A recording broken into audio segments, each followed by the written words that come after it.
وسط الملعب مارسيلو كاماتشو، انقطعت كرة من الفرج إلى يونغ سو إلى أحمد الفريدي. ممتازة المتابعة كانت من كامل موسى للفريدي اللي حاول المرور.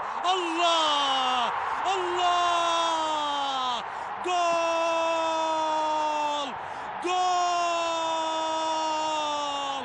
وعاد الهلال مع المهمات الثقال، عاد الهلال مع المهمات الثقال. أحمد الفريدي، الله الله، شوف الكرة مرة ثانية إلى أحمد الفريدي، شوف الكرة تلقاها الفريدي بكل برود وكأنه يحضر حفلة لسينما وليست لمباراة، يتمشى بهدوء ويضع الكرة في حلق الشباك الأهلاوية. 2-0، صدمة وانهيار أهلاوية، صدمة.